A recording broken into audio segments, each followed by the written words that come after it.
Great. Well, welcome to Women of Wisdom, everyone. Welcome to actually season two. Today's the first start of season two of Women of Wisdom, and I am blessed beyond belief. I don't know if you can see behind my guest, but that is the mountains of Telluride, Colorado.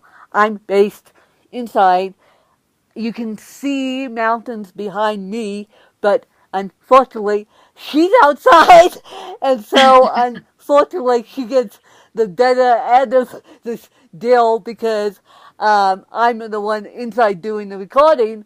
But as you can see, we have the beautiful mountains of Colorado behind her, and we're just going to take off from there. And it's a perfect segue because one of the things that my guest does, Julia Metcalf, is she's a transformative spiritual healer. And one of the big things is women's empowerment. And so that's what we're going to talk about today in the beauty of the Rockies. So take it away, Julia, and I'll chime in wherever I need to based on questions I sent you. Beautiful. Thank you, Win. And I want to start by thanking you for having me on your show. And I love the name of Women of Wisdom because it's such and I think that's how we originally connected. Because Women of Wisdom, it's how Win and I connected. I think she found me from maybe using that Facebook. also as my, Facebook. yeah, on I Facebook. what landed up what landed up happening is I saw this gorgeous Facebook picture. I swear to you, that's what attracted me to um to you. It's a gorgeous Facebook picture, and for those of you who've never been to Telluride, go, go take a drive. For those of you who are in Colorado watching this, go take a drive to Telluride. It's absolutely beautiful. I went there many years ago, and I'm lucky to have this interview, and I may go back one of Yeah, these days come see me. because Yeah, it's come sit absolutely with me. beautiful, and so um, Yeah. that's how we met is through a Mm-hmm. Facebook profile picture, essentially, Yes. and that Facebook profile picture of you doing that meditative pose is Yeah. fascinating to me.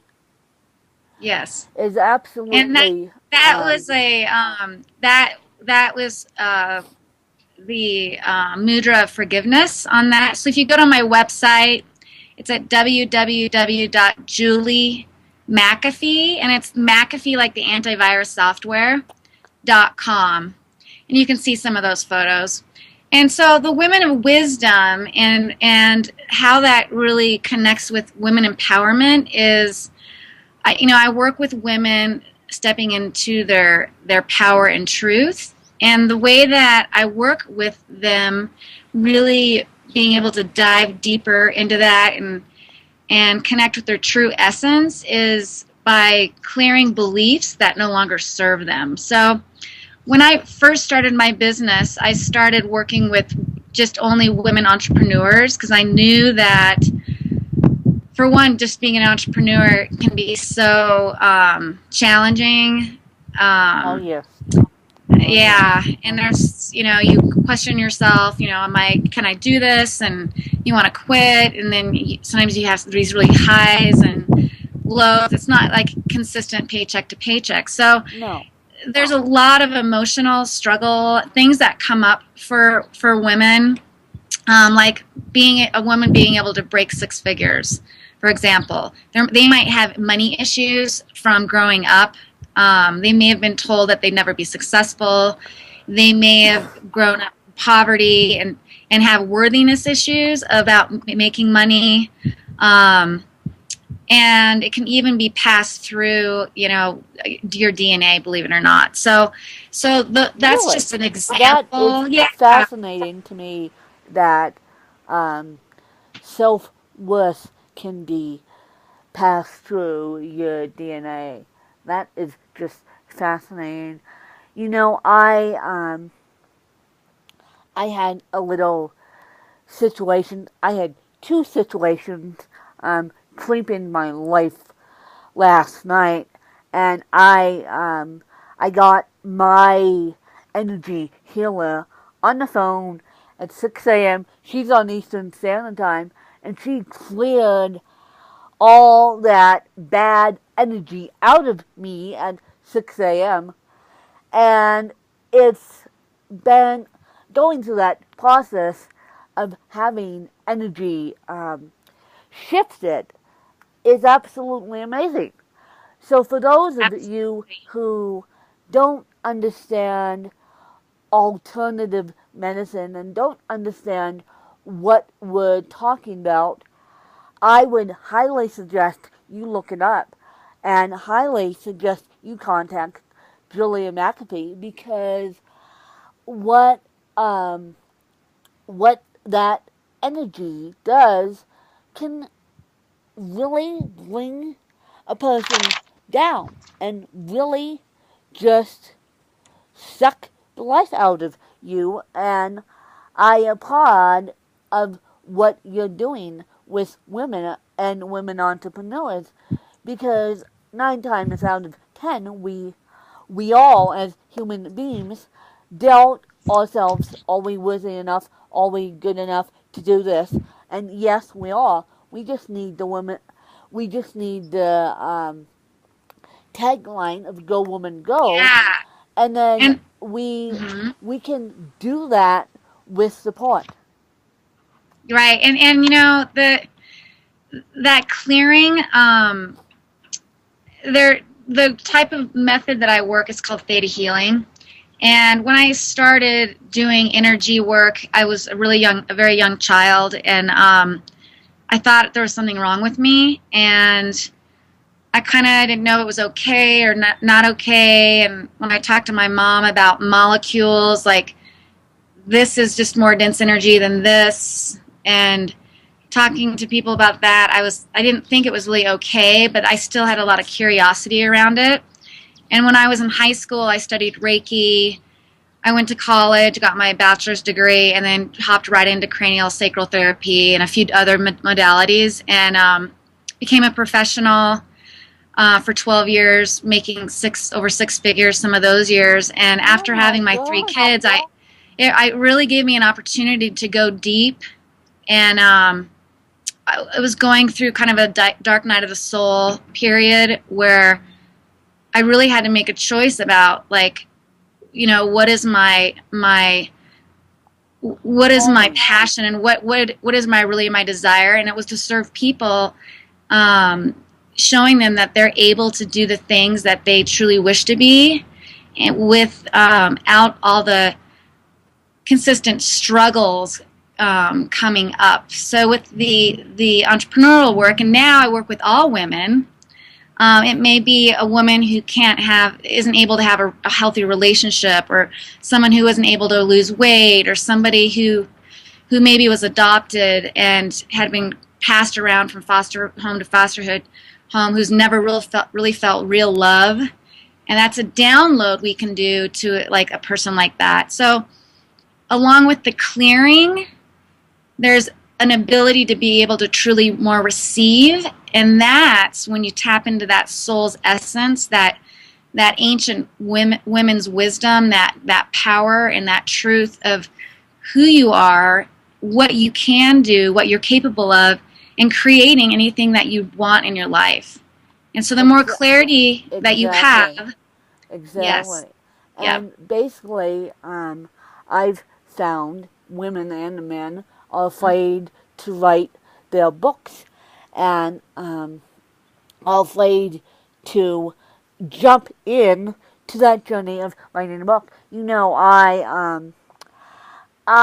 have published two books, and I yes, One is a teen empowerment novel.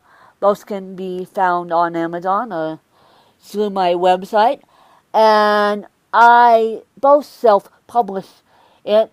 The second time Congratulations to you. thank you. The second time I knew what I was doing. The first time I had no clue what I was doing. I jumped in with 2 left feet and turned around and made another other projects based off I Win, based off my autobiography.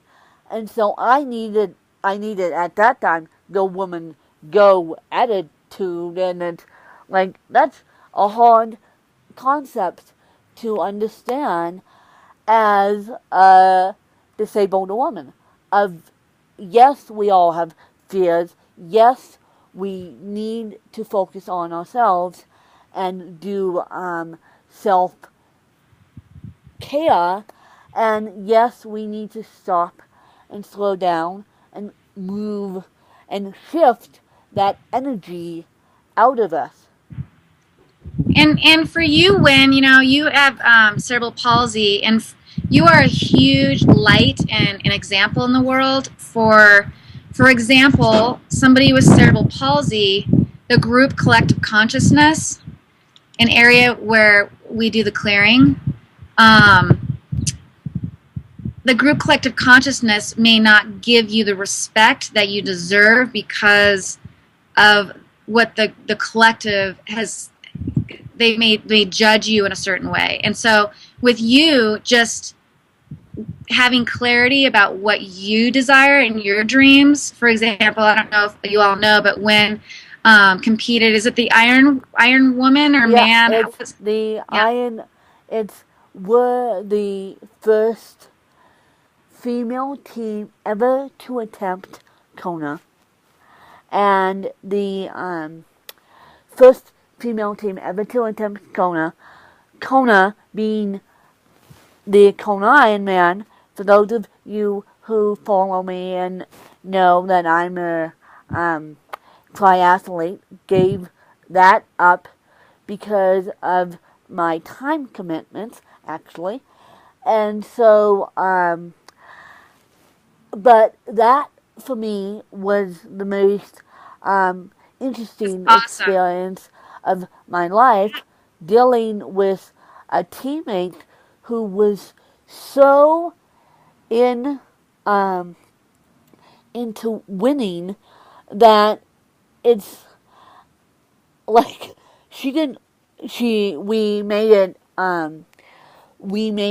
85 miles on a bike and did swim phenomenally at Kona, and then we had to stop because of Ironman regulations. But for her, she keeps saying we failed, we failed, we failed. A month after I got home, when I said I did Kona because I got 4,000 votes behind me, and to do this public vote, and when I got home, I said to people I did the Kona Ironman, and of course people know, and they automatically asked me, they didn't care about how I did on the bike. They didn't care about how I did on the swim. They kept saying to me, you being a Kona triathlete and trying to attempt the That's hardest awesome. course in the world is Yeah. absolutely incredible. We applaud you guys for that. But yet my teammate wants to win all the time. And Okay. So that's a good example right there. Let's talk about that a little bit. So she wants to win all the time. And when you kind of take a step back and you look at that, here's a woman who wants to win all the time. And if she doesn't win, she feels like she's not a winner or not good enough. yeah. So this is another area that we work on, is maybe from childhood.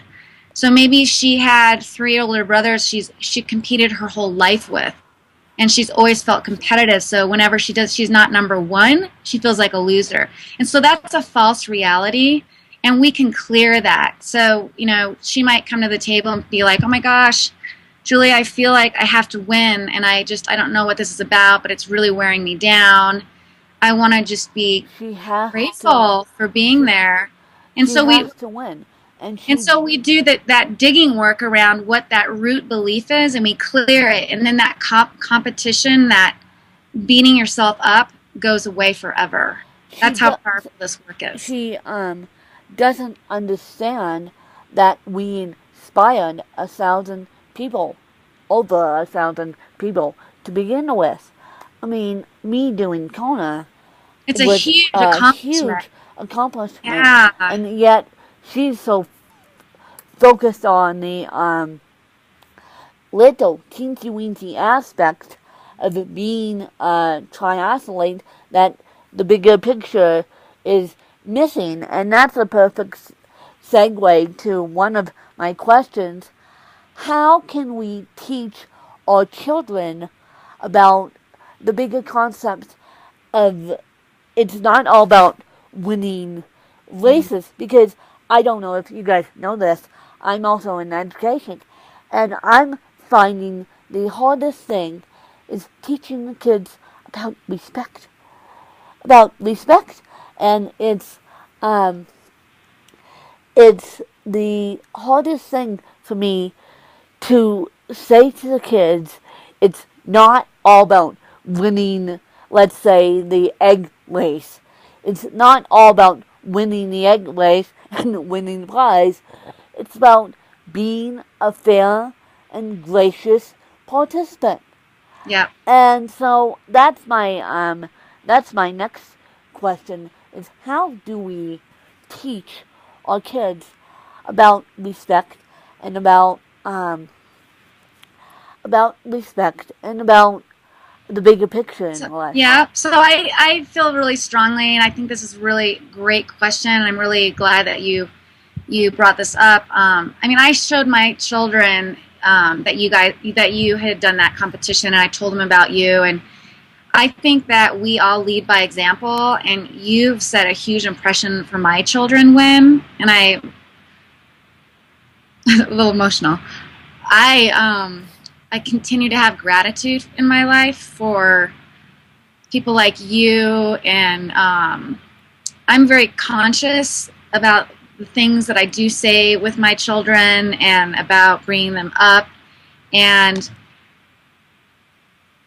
a, a huge aspect of the work is a lot of the things that we have to work on as adults are things from our childhood. So we're I don't think people realize what a huge impact we are on our children, and how important it is to bring them up and love them and have kindness and allow them to be children, and I don't. have let them have fantasy and creativity and I be agree. kids. I agree with Yeah.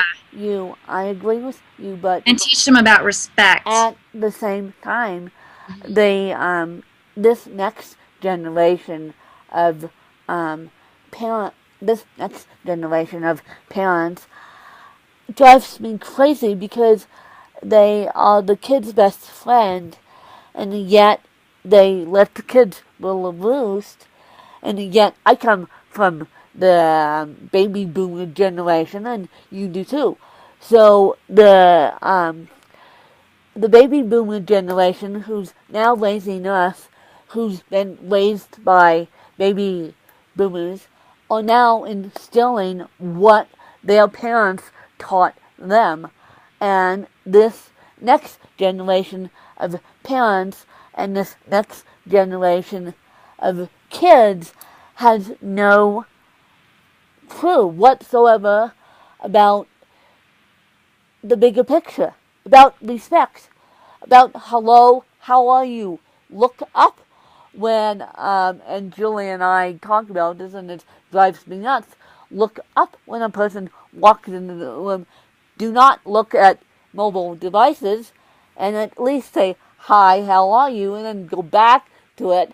And it's like this. Well, and so we have a choice here, Win. And the ones that are able to step up to somebody and look at an adult in the eye and say, pleased to meet you, and shake their hand. My feeling is that those children are the ones that are really going to stick out, and they're going to ones Yeah, that have a lot of confidence. I And they're definitely going to agree. have the tools. So again, it's really a choice. I mean, parents can decide if they want to have what direction they want to steer them, and it's going to be part of their success, and it's going to be part of their completeness, and it's going to be part of their worthiness. I definitely and agree. and so there's also lessons for people to learn, and they may have been born into that family to learn certain things. And um,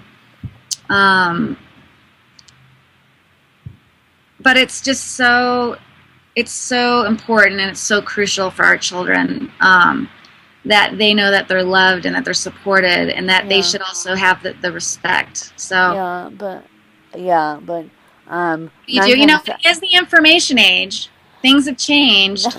nine times out of It's 10, you don't you don't get that. Um, you get you get diddly squat, and you get I want to win, I want to win, I want to win from a yeah. grown adult who doesn't see the bigger picture, who doesn't see the bigger picture. I mean, it's like, okay, you want to win. I can And beat part to of, a different drum. I can leave you over here. I can support you, but I'm not coming back to you for my safety until you turn around and act graciously like I know you brought up. yeah. So, so that's that. And because your knowledge is so amazing, have you ever thought about writing a children's book or writing a book in general? I have, when, and one of the things that I've had to work around for a long time is I have dyslexia, and it's something I had a lot of shame around, and a lot of fear around, and a lot of judgment around, and worthiness around. And so within the last, say, 2 to 3 years, it's something I kind of hid because I was embarrassed about. And I did a lot of work around that, a lot of clearing, and I even found out that there's a gene. I'm not trying to make myself sound good here, but or make up for all the years I was hard on myself. But there's actually a gene that people with dyslexia carry that they'll be using in the future, and it shouldn't be a gene that you actually clear, because I can also do DNA genetic work, going in, working with source, and reactivating genes. And so I had a lot of fear around ever writing, and I'm just stepping into those shoes more and more. Right now, I'm being published in a book called The Priestess Path, and the book is about um, where I came from, how I got to where I am today, being a high priestess and leading other women with Good my on you. Good retreats. on Yeah. you. And so I had a lot of help around that, and I was able to receive the help. But when you talk to me about your book, you're like, how about writing a book? I'm like, well, you mean like a big book? Um, like I could never do, don't, lots of things, be careful what you say. But I was just so impressed that you wrote a book. And so someday I will. Yeah. Yeah, but we need to start somewhere. And Yeah. if what, for those of you who don't know, what she's talking about is actually an anthology where, I don't know, 10 to 15 different authors contribute a chapter. And I'm actually involved in an anthology myself out of Seattle right now, entitled 20 Beautiful Women. And the same thing. It's where did we come from? What shapes us as a woman? And it's been a really interesting process. Me being a self-published author already, and then on top of it, having the anthology. Most people, most people start out with the anthology, then publish their own work. Not me. Not me, I beat to a different drum.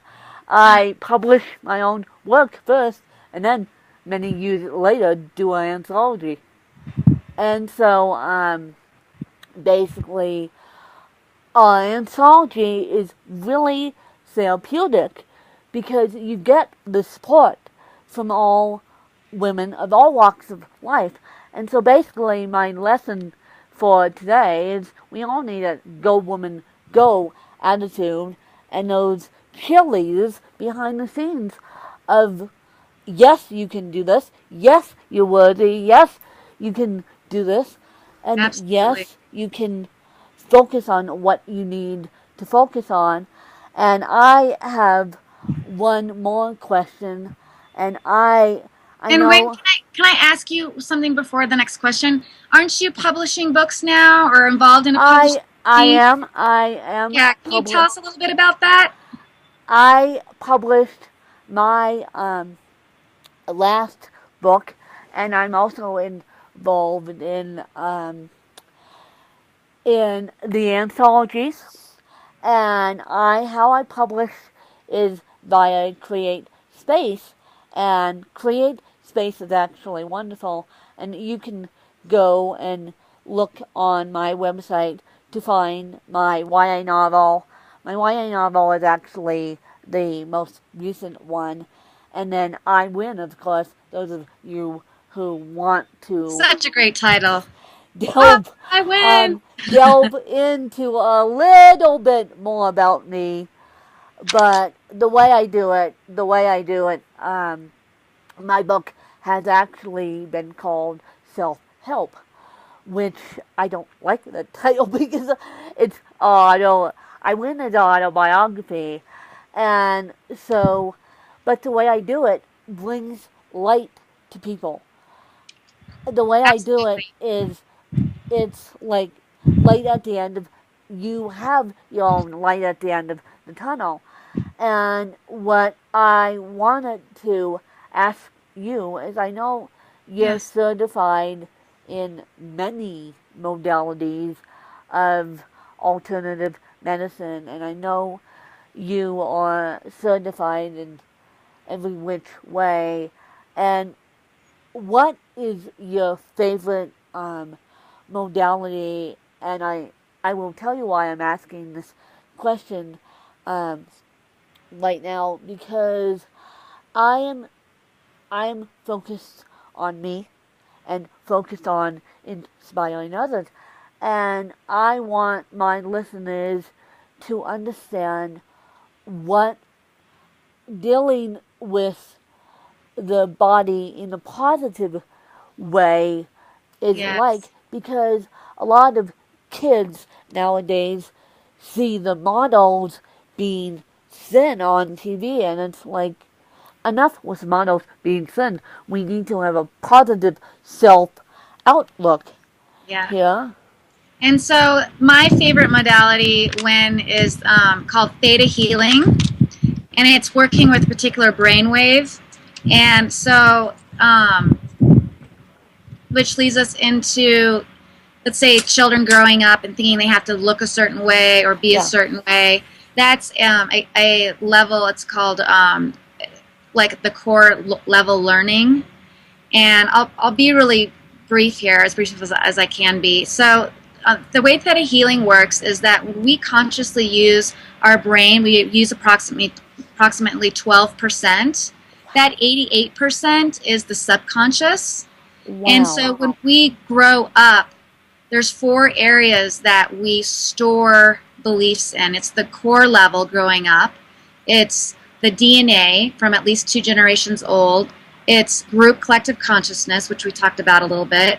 And then there's the soul level. So when those self-esteem issues come up, usually it's on the core level or on the D level, DNA level, passed through from like many generations about women, how women should look. Once we clear that, people are again able to be in their true essence, tap into their like soul's knowledge and wisdom, and cut the crap, cut the the I didn't mean to use that word. It just seemed Oh, like it was good, that's but okay. really, to really like take those layers of the veil off And and have clarity that we all peel are back as special and to unique. who Yes. we are and as to who we We let are. go. Yeah, it's like we shed like a snake. We let go of the Exactly, old, exactly. and And then we step in um, like, oh, for I was fortunate enough to be blessed living here all my life and living in Colorado all my life, and then having the support of a of loving parents and loving the support of the loving community around me and being mainstreamed. And a lot of disabled kids don't have that opportunity. I was given the opportunity to speak at and you're giving the university. opportunity when to shine your light so others could see, and that's a huge Exactly. gift. And Thank I you. was given the opportunity at the beginning of, no, at the end of May to speak on how I did Kona at one of the top universities in the country at age 26. And Wow, um, that was given to me by a very dear friend who wanted me up there and has watched me go through all this process.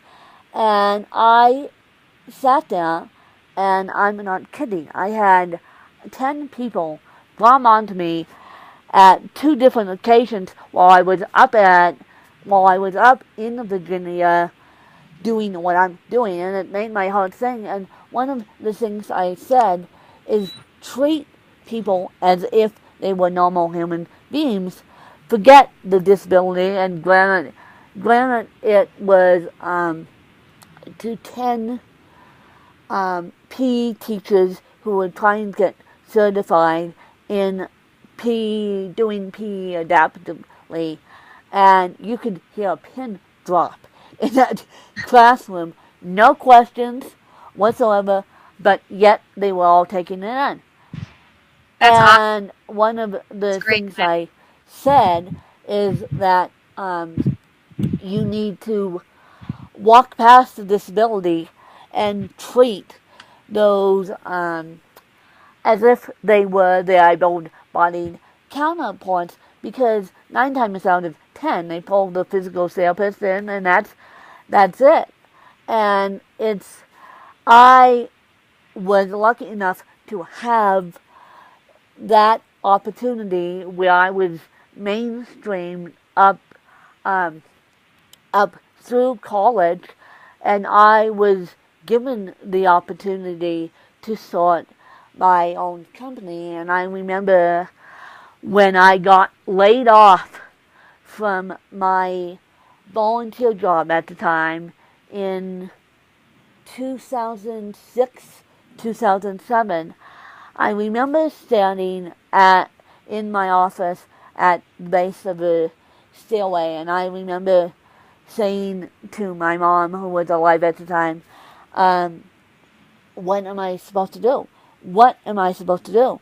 And she goes, Win, you are a founder of your own company. No one can take that away from you. You are your own boss of your own destiny. Let's work on this company. And now I hold an education degree, but because starting that company in 2006, 2007, that's what led me to do what I'm doing now, because I was given that support as a child, and I wasn't raised as if I had a disability. I was raised as a able-bodied person. And what I think is we all need to pull back layers and look at who we really are, what makes kids and adults tick, because 9 times out of 10, with all life circumstances, people automatically judge a book by its cover and say, okay, you're living in poverty, you're doing this, you're doing this, you're doing this, you're doing this, you are out of the box thinking, you're doing this, you're doing this, you're doing this, and we'll kick you out the door. And yet people don't understand what unique situation I am in and always will be in, and people don't understand the true value of respect, and people don't Yeah. understand the true value of what makes us human. And when true value is something's really hitting me right now with wanting to talk about true value. People don't understand. People are having a hard time understanding their own personal true value, and when they see their own true value, they'll see the true value in others. So I'm a teacher of theta healing, and that's why I became a teacher of theta healing, because once you let go of those beliefs and those judgments and those worthiness issues, and you gain that value and that truth of in that power of who you truly are, that's when you really are able to, you don't judge people because you're no longer judging yourself. You see value in yourself, so you see value in others. You have compassion for others, and then you have compassion for yourself. And so when you let go of those lower vibration emotions, you continue to clear those. I have a great blog. If you go to my website, again, it's at juliemcafee.com. And if you go to my blog page, I talk a lot about the lower vibration emotions and the higher vibrations. So when you clear those lower vibration emotions that no longer serve you, at one point they did, that's when that true value comes in. When you start to respect yourself, and that's when you learn how to respect others, or you start respecting others, and then you're like, oh, you respect yourself. So you're a mirror, you're a reflection. What goes around comes around. As you win a reflection to me and your beauty, I'm a reflection of you. What goes around comes around. It's all about respect, and I'll leave it at that. And I appreciate the time that you took out of your extremely busy schedule, being a mom and a healer and helping those who can't help themselves figure out life's path. And all, as I said, everyone at the bottom of this email, at the bottom of this recording, I will put Julie McAfee's website on it, and it's been a really fascinating interview. I learned. You taught me. All my guests teach me something that I never understood, that we need to peel back the layers of who we are and look at our true selves as beautiful human beings. Because we are. Exactly. That's right. And as I said, everyone, I will put Julie's website on the bottom of this Skype call. And then I just want to ask you one question. How, if someone other than me wants to go into something like Reiki or like Beta Healing, how much would it be financially to do an incredible journey of finding yourself again? Because I know a lot of people want to do this, but they don't have the financials to do this, and a lot of people want to go find themselves again. They may land up suffering depression, or they may land up suffering bipolar, or they may be bulimic, and they need that Go Women Go Yeah. support system, but yet on the So other side, they yeah, don't and I have necessarily. a when I have a few different things. That's one of the reasons I became a teacher, so I could teach others, and they could teach others, and they could also work on themselves. I'm going to be holding classes the weekend of August 14th, 15th, 16th, somewhere in there in Boulder. Also, in October in Telluride, Colorado, I'll be holding a class. Um, so that's an option. Those classes are $500, and that's the DNA 1 class and the DNA Advanced DNA class. And so I do have scholarships for those of you that are interested. You can contact me. And then I have different packages on my website. I have a 3-package empowerment, 3-session empowerment package, and that package is $950. And that's a really good package to start with. And then there's some other deeper ones. And then I have a retreat in September, and that's really for for